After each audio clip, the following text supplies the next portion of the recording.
Bismillahirrahmanirrahim. Assalamualaikum warahmatullahi wabarakatuh. Waalaikumsalam warahmatullahi wabarakatuh. Alhamdulillah rabbil alamin. Wassalatu wassalamu ala asrafil anbiya wal mursalin wa ala alihi wa sahbihi ajmain, amma ba'd. Anak-anakku yang ceria, anakku yang kami sayangi, yang kami banggakan, yang kami sangat cintai. Alhamdulillah pada pagi hari ini kita semua senantiasa dalam keadaan sehat walafiat, tidak ada kekurangan sedikit pun. Semoga kesehatan senantiasa menyertai kita dalam setiap langkah kita. Amin. Amin ya Allah. Pada pagi hari ini kita pindah kepada bab kedua tentang ayat-ayat Al-Quran tentang jujur dalam bermuamalah. Ayat-ayat Al-Quran tentang jujur dalam bermuamalah. Sebelum saya menjelaskan lebih lanjut tentang materi jujur dalam bermuamalah, kami ingin bertanya, apa itu bermuamalah? Apa arti muamalah? Apa arti muamalah?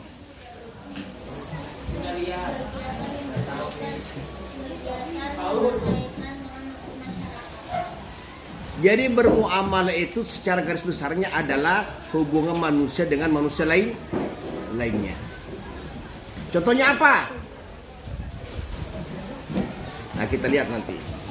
Manusia diperintahkan oleh Allah Subhanahu wa taala untuk bekerja dan mencari rezeki yang halal. Jadi perintah mencari rezeki untuk memenuhi kebutuhan hidup itu merupakan wajib, diperintahkan Allah Subhanahu wa taala, dengan catatan mencari dengan cara yang halal. Kan banyak tuh orang mencari penghidupan dengan cara tidak benar, mencuri, merampok, merampas, menjara, kira, menipu, berdusta, korupsi. Itu tidak anjurkan mencari penghidupan dalam jalan seperti itu. Tapi kita itu untuk mencari yang halal. Halal dari segi caranya, pengelolaannya, dari segi zatnya. Jadi baru dikatakan halal itu apabila memenuhi 3 syarat. Pertama, dari segi zatnya halal. Yang kedua, cara mendapatkan halal. Yang ketiga, cara pengelolaannya halal. Contohnya, dari segi zatnya halal, ayam, sapi, kerbau, halal tak? Tapi kalau didapat dengan mencuri, halal apa tidak? Hah? Dari segi zatnya halal, tapi cara mendapatkan menipu, akhirnya haram. Jadi baru dikatakan halal itu apabila zatnya halal. Zatnya halal seperti ayam, tadi, sapi, kerbau, dan segala macam. Tetapi kalau didapatkan dengan cara yang menipu, mencuri, merampok, menjadi semuanya haram. Jadi kalau sudah barang itu sudah halal dari segi zatnya, cara mendapatkan halal, cara pengolahannya halal, baru dikatakan halal. Tapi kalau ada salah satu di antara tidak ada, memang dari segi zatnya halal, dari segi mendapatkan halal, tapi digoreng dengan minyak babi, akhirnya haram. Jadi oleh karena itu, untuk menentukan suatu barang itu halal atau tidak, apabila memenuhi 3 kriteria. Dari segi zatnya halal, cara mendapatkan halal, dan cara pengolahannya halal, baru dikatakan begitu cara mencari rezeki. Ya, manusia diperintahkan oleh Allah untuk bekerja dan mencari rezeki yang halal. Kenapa kita disuruh mencari yang halal? Karena apabila ada barang-barang yang halal kita konsumsi, contohnya makan gorengan. Anda makan gorengan 5, tapi yang dibayar 3, 2 enggak. Yang 2 itulah akan masuk di kerongkong kamu, digiling menjadi daging, menjadi darah, menjadi kulit, dan segala energi. Maka berpengaruh, besar pengaruhnya dalam membentuk karakter kalian. Kalau sering mengkonsumsi barang yang haram, karakternya pasti jahat. selalu ingin menipu, selalu ingin mencuri, selalu ingin berbohong. Kenapa? Pengaruh barang-barang yang haram tadi makan. Kecenderungan untuk cenderung kepada yang negatif selalu ada. Kenapa? Pengaruh makanan kita makan tadi. Oleh karena itu sangat dianjurkan untuk makan yang halal karena besar pengaruhnya dalam membentuk karakter kita. Nah, dalam bermuamalah yang berupa jual beli yaitu tidak mengurangi takaran atau timbangan. Jadi kalau kita seorang pedagang, untuk berlaku jujur dalam berdagang jangan mengurangi timbangan. Sebab apa? Katakanlah kalian menimbang gula tidak cukup 1 kilo, cuma 9 mata. Tidak. Dalam 10 kilo berarti 1 kilo curangnya. Kalau itu 1 kilo kau makan, dimakan bapak kau, mama kau, adik kau, menjadi daging, menjadi darah, selama itu pula doanya tidak diterima, salatnya tidak diterima, ibadah tidak diterima. Selama barang itu ada di perutmu, selama itu tertolak amal ibadah kita. Itu kalau Anda puasa, tidak. Anda puasa. Puasa itu kan halal tak? Ibadah tak? Tapi dengan buka puasa dengan barang yang halal, gimana? Kan? Tapi ketika memakan barang yang halal, yang haram, menyebabkan puasa itu tertolak. Kenapa? Dia menggunakan buka puasa dengan makanan-makanan yang diharapkan Allah Subhanahu wa taala. Jadi berpuasa itu harus halal dan mencari nafkah dan mencari buka puasa itu juga halal.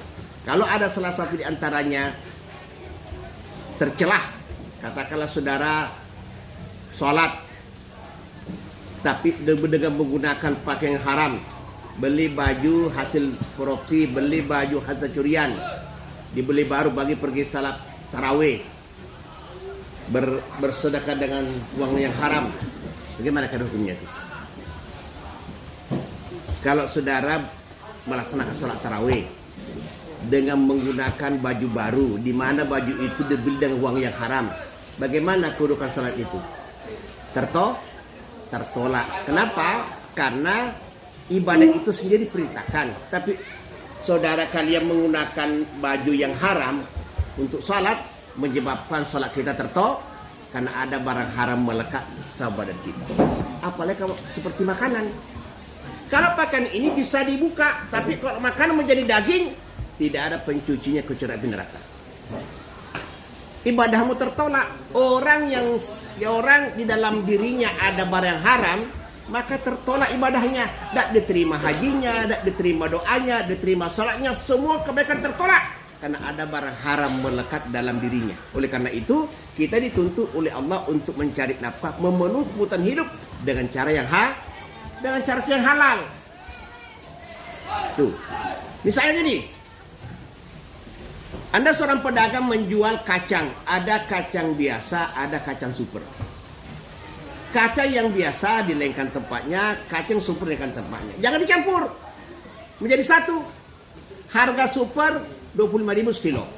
Harga biasa yang agak-agak kualitasnya rendah dicampur dengan yang bagus. Akhirnya kelihatan bagus, baru jual 35.000. Bagaimana kira-kira? Itu menipu pembeli. Bedakan. Ada orang datang, Pak, aku nak beli kacang. Bu, kacang dua macam, Bu. Ada harga begini, ada harga begini. Kenapa beda? Ini biasa, ini berkualitas tinggi. Makanya beda harga, terserah Ibu lah. Jangan dicampur. Ada kan penjual begitu kan, mencari keuntungan dengan menipu pembeli. Itu tidak boleh. Tidak ada berkahnya. Bagaimana Nabi sejarahnya ketika dia menjadi pedagang, dimanfaatkan oleh Khadijah kelak menjadi suaminya, kejujurannya, kehebatannya berdagang sehingga tertarik Khadijah orang akan menjadikan sebagai pendamping hidup. Contohnya barang itu dijual harga 50.000. Datang orang pembeli, saya beli 100, saya beli 1.000, saya beli 2.000, saya beli 3.000. Bingung Rasulullah. Gimana ini kok barang menjadi lelang? yang modal cuma 50.000, ada yang mau beli 75.000, ada yang beli 100.000. Kemudian orang dah usah disosok Rasulullah, dah usah disosok. Akhirnya begitu balik ke Khadijah bingung. Gimana kok banyaknya duit ni? Tidak sesuai keuntungan dengan barang yang terjual. Diserahkan semua Rasulullah. Kalau kita kan begitu enggak. Nah, ini modalnya tadi masuk kantong, ini kan keuntungan saya kan. Ya cuma ada 50.000 kok. Berapa barangan misalnya ke 25 berarti 1 juta. Berarti saya itu masuk kantong. Rasulullah enggak, diserahkan semuanya. Akhirnya Khadijah bingung. Bagaimana Rasulullah dagang kok begini berlipat-lipat keuntungannya. Adalah teman-teman pergi berdagang. Apa ceritanya ini? Ya Rasulullah, ya Khadijah. Khadijah itu Rasulullah ketika sampai di lokasi dikerumuni oleh orang. Sehingga barang itu menjadi barang lelang. Jadi bagaimana? Ya kemudian tidak mau disosok, tidak mau dikembalikan sisanya. Oh begitu ceritanya. Jadi kejun Rasulullah itu disebutkan moralnya cuma 50.000. Belilah 5.555.000, untunglah 5.000. Tapi tidak. Rasulullah disebutkan. Kalau kita tidak, bu, bisa tak bu ini 1.500? Jangan, itu hanya 3.000. Jadi saya jual 4.000, 1.000, padahal modalnya cuma 2.000.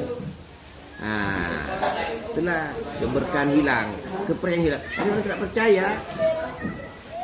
Jadi itulah sebabnya para pedagang yang tidak jujur sering terkena penyakit diabetes,